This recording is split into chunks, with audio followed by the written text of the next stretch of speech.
Well, hello, Kisha. Thank you so much for coming to my podcast today. I am excited for our listeners to get to know you. I'm happy to be here. Yes. So you have a very impressive human resources background where you help nonprofits and organizations with the leadership side of business and just really helping people become the leader that they are designed to be.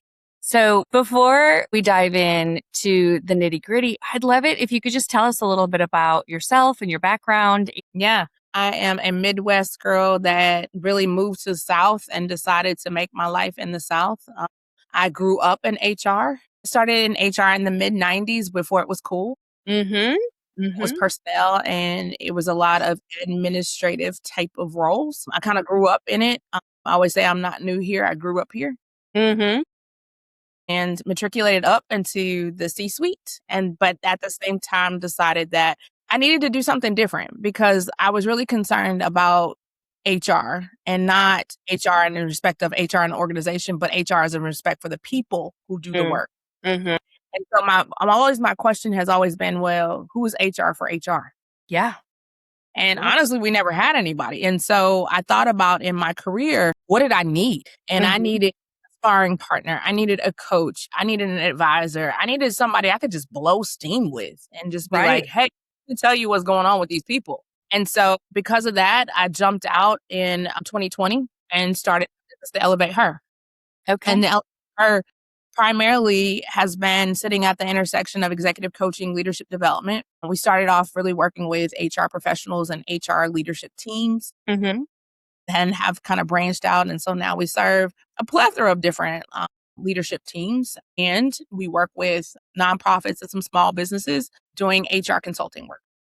That's so important. And I will tell you, two companies that I worked for had HR for HR departments. And Mm-hmm. they were big, though. We're talking McDonald's Corporation and the Gap. And I always thought that was the coolest job to be in HR for HR because you know the job, but you just are going to help people who are doing the job thrive, right? And gosh, I don't know about you, but sometimes when you're the HR leader, you don't have anybody to go to. You really don't because you can't share and you can't really be frustrated. You have to have a smile on all the time and there's a lot of pressure to be in the role. Yeah, absolutely. And I think that's sad. And when you think about we are kind of the keepers of the most precious assets in organizations, right? Mhm. Yeah. Who's there for us? Yeah, absolutely. And I felt that personally the most during COVID, to be honest. Absolutely. When the organization, every single member of the organization, from our entry level employee to the CEO, were affected at the same Hmm. time, Hmm. and I really felt like, wow, this is a lot because everybody is experiencing such change and turmoil and hardship at the same time, including me, and so that was a hard time to be in HR, in my opinion. Yeah, it really was. I can remember having to make those phone calls to lay off and or furlough the Hmm. majority of staff Yeah. and individually calling people. I'm like, man, this sucks to be me today. Yeah. It really But it's, does. I always say HR is the one that turns the lights out in an organization. Mhm. And it's It's like, true. but then who do you have? Like, because you can't go necessarily to a CMO or a CFO or No. anybody, they don't speak our language. So, Right, right. yeah, And we carry so much confidentiality at the same time. absolutely. So when you Absolutely. think about HR for HR and the reason you started your organization to help HR leaders, what are some of the things that you think HR leaders need the most in terms of support? I think one thing that they need absolutely the most is they need community. Mm. I think community is big because oftentimes in organizations, individuals and or departments operate in such silos. Mhm. And you get to HR, when you think about HR or just leaders, period, but especially in HR, we're such a specialized department, but yet we touch, we have an impact on every department, but Mhm. we specialize again to what you talk about with confidentiality and things of that nature. So by nature, we're very siloed. So I think the number one thing that HR folks need is HR communities, Mhm. right? To be attached to an HR community. I think the second thing that people need is they need developmental opportunities because most of the time, if you look at organizations, developmental opportunities are not for HR staff. Mm-hmm. There are other leaders in Yeah, organizations, right? Like that's right.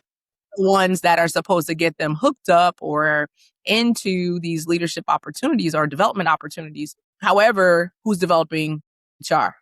So That's I right. really We're think usually the ones planning and organizing everyone else's, absolutely, training. And what is absolutely. the saying? The cobbler has no shoes or something of that sort, That's right. where we That's tend to right. forget that the HR team needs it too. Yeah, yeah. For example, I just talked with an HR leader who I work in their organization as an executive coach Mm, for a program that she put together for emerging leaders. And she's like, but I don't have a coach. And I'm like, wow, you're the one over the program, but there's no mhm. coaching available for you. So I think that that's an interesting dynamic there. It really is. And, you know, I think some leaders within HR know to look out for the people within their, their team or their direct reports.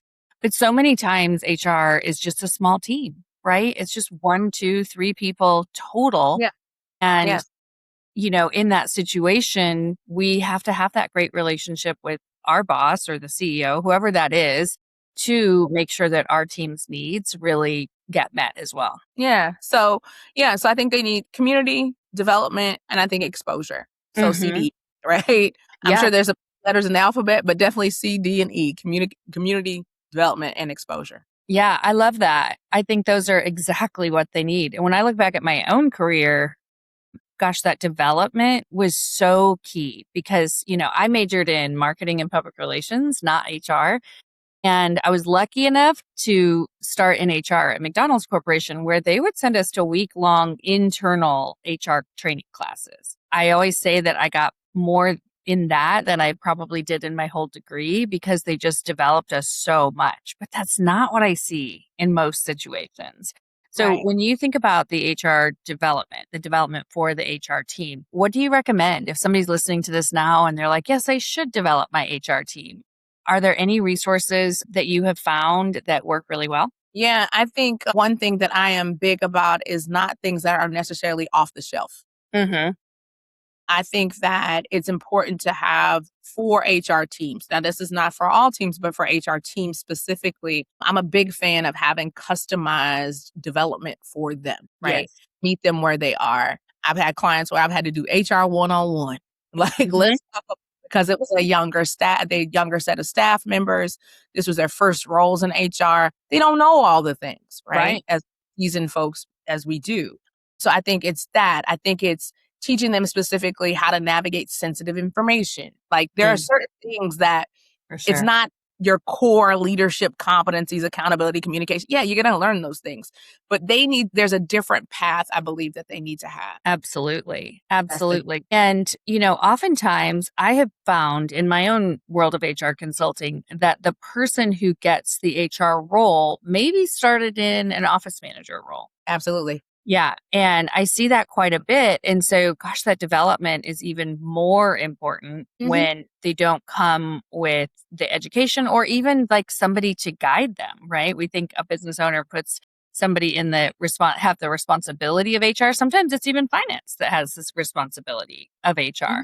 But that development is so, so important just to make sure not only that we keep us out of court, but that the person who's in the job can perform at the best of their ability. Absolutely. Absolutely. Because in the end, it's about the mission of the organization anyway. Mhm. Yeah. And so you're handling the most precious asset of the organization, the people. And Mhm. so have a person in the job that is supposed to be stewarding the people and they can't do that well, Right. what do we do? Right.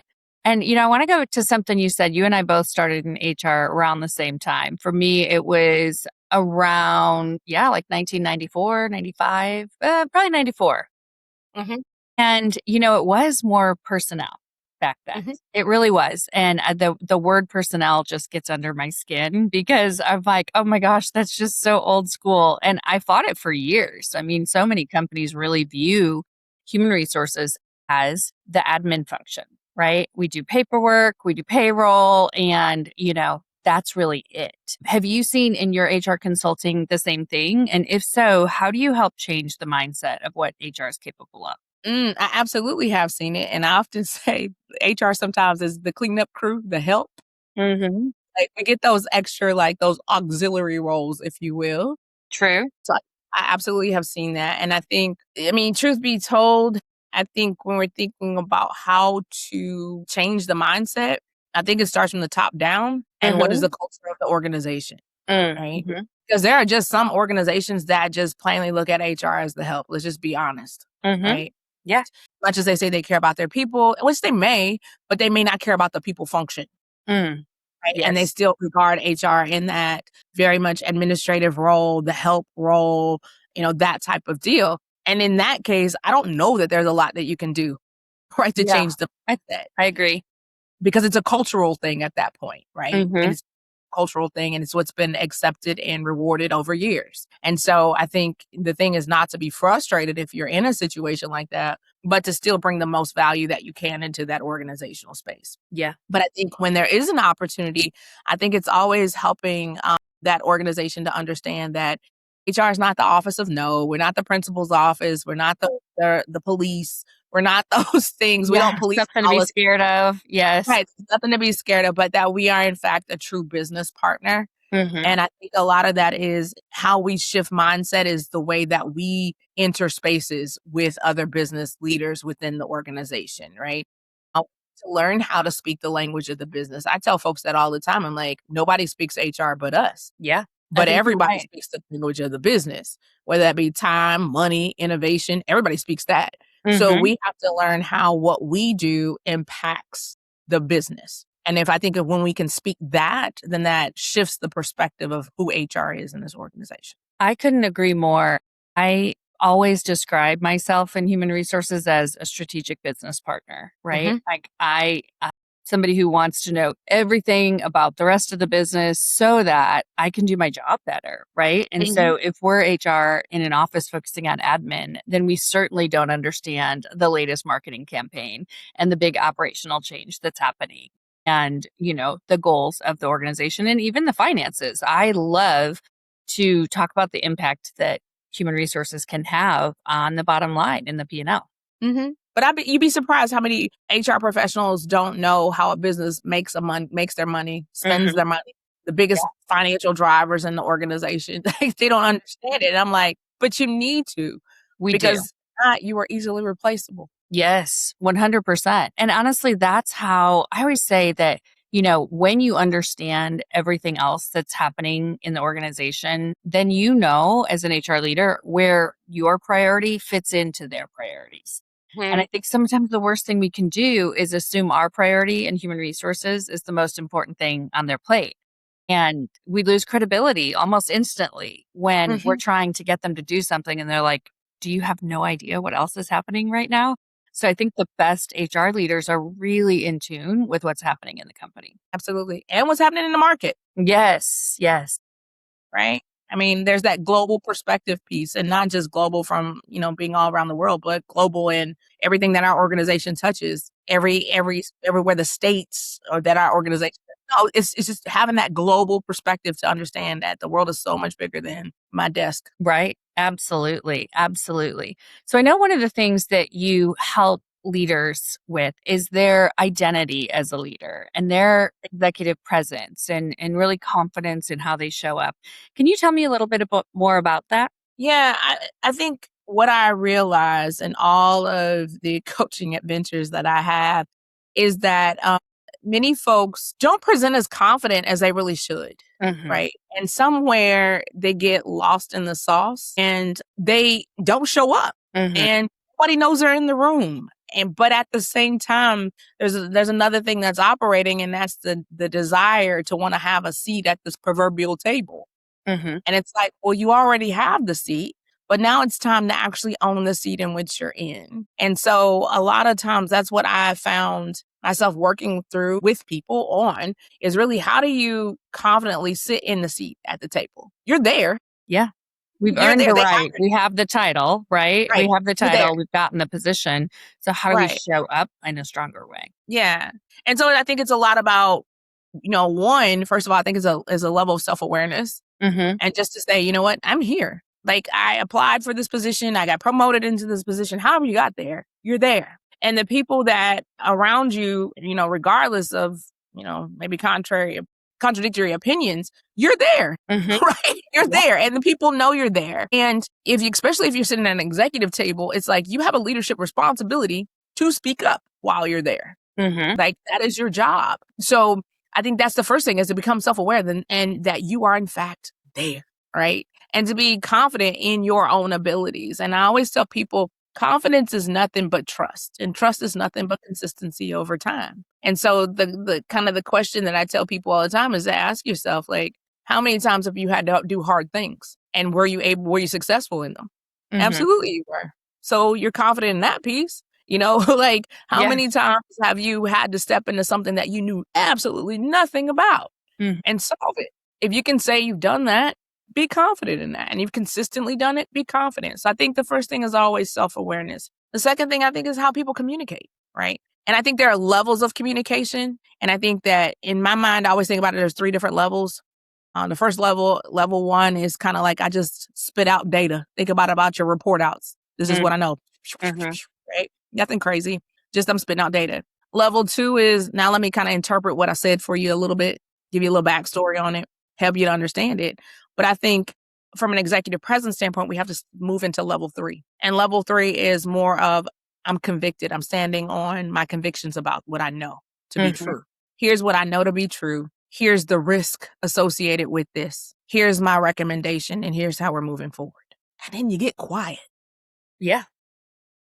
Kisha, I've literally never heard it explained so clearly, the 3 levels that you just talked about. What we typically hear is that, you need to speak up more in meetings, or this person needs to have more presence in meetings. But I have never heard anyone so clearly say there's like 3 levels to that, and let's practice each part of it. So many times we just say, we want you to do this differently or more, but we don't really give people the tools. So I really love how you said that. It starts with, sharing your expertise and data, and then moves from there. I love it. I think that's spot on and way more specific than just saying you need to speak up more in meetings. And that's what somebody's performance evaluation said. Yes, all the time. This is a popular feedback topic in the workplace. For sure. Yes. Yeah. You need to speak up more. We need to hear your voice more.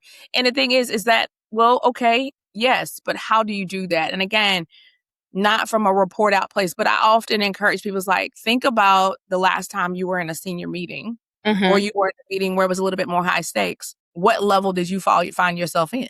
Did you find yourself in level 1 because it was comfortable? Let me just report out what I know. Kind of hover around in 2, where I can report out what I know. I can give you some explanation around it. I can interpret it. Or did you really just say, hey, listen, this is what I know to be true. Based on my experience, this is this. And here's the risk associated with this. And here's my recommendation. Here's how I think we need to move forward. That to me is a different level. And it speaks really is a real, and it's owning your seat. It's owning your cheese. It's owning your confidence about who you are. And I think when people can do that, I think it's wonderful. Like, it really is. We slide. Some people slide back to 2 and then they go back to 3. I'm like, try 80% of the time, be in 3. Just try. I think that's so wise. And I think it does apply to HR leaders for sure. And I just think it applies to anyone in the workplace who wants to be more confident in their voice, right? And so when we can give them specific tools like the steps that you just said, we have a way higher chance that we're going to see behavior change. And that's going to do 2 things for them. It's going to boost their confidence, but it's also going to boost their career over time. Absolutely. I just think it's important. And so many people, I see it happen to them, and they sit quietly in rooms. And I always say, well, I wonder what the room missed because you didn't speak up. Right? I wonder what it cost the organization because you didn't speak up. Yeah. Right? So how would you handle it if someone said, this sounds great, Kisha, but I really am an introvert and I just like to listen? Well, you know what? I am an introvert too. Me too. Right. But I've learned to be extroverted when it comes to my career. Right. And here's the thing. I think that sometimes we can get so caught up in labels. We take all the assessments. And we can get caught up in labels, and we assign those characteristics to ourselves. But I also think you can choose for you. Right. I can be an introvert and I don't have to carry the whole room in conversation, but I can make a concerted effort to say every meeting that I'm in, I'm going to say one thing. Mm-hmm. That is my goal. To say one thing, and I'm going to start that one sentence off with in my opinion, or based upon my expertise, Mm-hmm. or from what I know. From what And I if know. I just one time, and then I don't have to have some big dissertation. It's just say what you got to say, stick and move, and get out of there. Mm-hmm. Yeah, I think that makes a lot of sense. What other aspects would you recommend for a leader to improve their presence at work? Well, I think the thing is that it's just like the Nike deal. You just got to just do it, right? Like you can't hide. You have to look for community.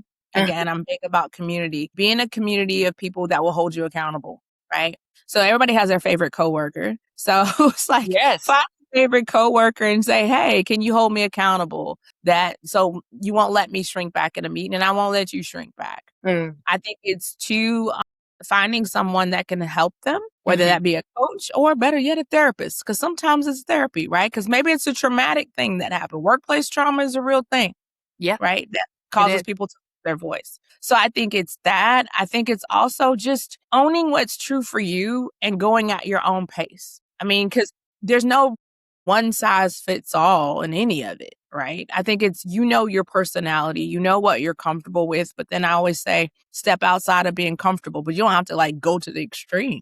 Right. Right. But I do think what's it's really important for people to still be authentic and be themselves, for sure. absolutely. Yeah. Yes. As you look at the state of work right now, Mhm. what skills do you think are most important for human resources leaders? And which ones do you think will make them the people who can get the job done? I think first and foremost, we have to upskill in the area of business acumen. Mm. You have to. No longer is it, I just come to work, I'll just do what's on what comes through the HR desk. No, you need to understand business acumen. You need to know what's moving. You need to know, like, if you're a recruiter, you need to know what positions in the organization bring money into that organization. So Mm. to Yeah. know there are things you need to know about that organization. I think too, you do need to know AI, and not just from the aspect of I can use Chat GPT to put in some prompt and spit something out, but you really need to learn how to use AI to become effective at your work, Mm-hmm. move quicker, because that is in fact the age which we are in. I mean, the argument is always, AI is taking jobs. Now we've seen some of that. That's just, we're not going to act like we don't see it. We've seen some of that, Mm-hmm. but I also think there's a human element that AI cannot take, right? Absolutely. So, and there are aspects of AI, like we know that you still have to check it to make sure it's correct. Mm-hmm. Right. And HR is still a very sensitive function where just because AI produced it does not mean that it is the end all be all. It still needs a human review. Mm-hmm. And so but you have to be knowledgeable about AI and how to use it in your workplace and the tools that are, all the tools that are available to you so that you can be effective in the workplace, because AI is a real thing and organizations are spending thousands of dollars implementing it. Absolutely. And, it really has affected recruiting so much. I think that it's probably the biggest thing that has affected recruiting. And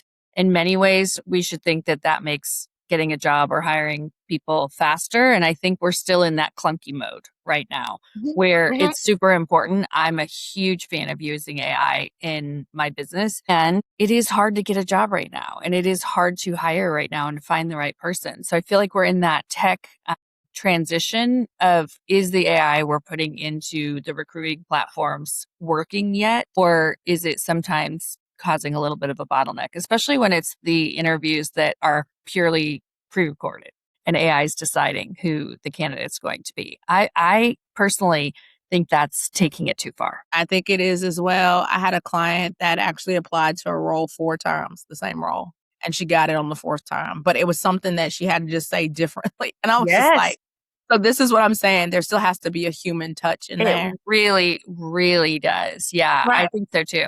But I mean, Yeah. when you think about how in HR we can use HR AI to help us write job descriptions or to help develop a new onboarding program or all these different things, we're crazy not to use the resource that we have with it, available to us, especially because, we usually run a very lean team. Right. And part of that is because of the budgets in the Hmm. organization. And like HR is always being seen as the business unit that costs money and doesn't Mhm. make. And so it's like, how do you just flip that narrative? But again, that's being that partner and understanding the value in which you bring to an organization and being able to articulate that and show that. Yes. So to your point, I use a lot of AI in my business, but we also have human touch because there are things I just like, no, AI can't do this. It has to be a person, a real live person. Yeah, absolutely. And, when you were talking about business acumen, it always gets me when people think that we don't generate revenue, but we can absolutely help control expenses. Yeah, absolutely. We have a part in that. But if we don't understand the business and we don't understand how turnover can affect the bottom line and how orienting well can affect the bottom line and how training people, all these things, they really, really do matter. And I think it's on us to learn that business acumen so we can strategically make sure that people know the impact we're having. Absolutely. I mean, think about the cost of a mishire. Right. Right. In more ways than one, right? Like a mishire could cost you a lawsuit. A Hmm. mishire could cost you your reputation. A mishire could cost the organization in more ways than just, Yeah. a salary. So And yeah. and it can, cost you a customer. There's so many different Yes. things. I always like to say the most simple way that I learned this was at McDonald's Corporation. And, if we hired someone for the restaurant, we gave them 2 uniforms and we never saw them again, that was $100, Mhm. and, like, so it's really understanding it's as simple as could be a uniform, but it could be training hours and it could be all the different things that if we don't do it well, then unfortunately, there's a hit to the business. But if we do it Absolutely. well, then the impact that we can have is just huge. Yeah, it's amazing. Yeah. That's Yeah, great. it really is. Well, I have thoroughly enjoyed this conversation. And, I love that we talked about HR for HR and really gave some advice for HR leaders because, as you said, we're often the part of the business that is not really thought of as far as development. I used to lead a staff conference for an organization, and it was always the HR team that put it on. And at the end, we were like, "Hook, we didn't get to sit in the sessions. We were running around like crazy people." And so, just hopefully this episode is a takeaway for people to leverage themselves as a better HR leader, a more impactful HR leader, and for organizations to know that the leaders who are leading the people side of the business are very instrumental to the company's success. Mhm, mhm. Absolutely. I couldn't agree with you more. Well, thank you so much for being with us. I will make sure to include all of Kisha's information in the show notes. I hope you have a great week, and we'll see you on the next episode of the People Success Circle.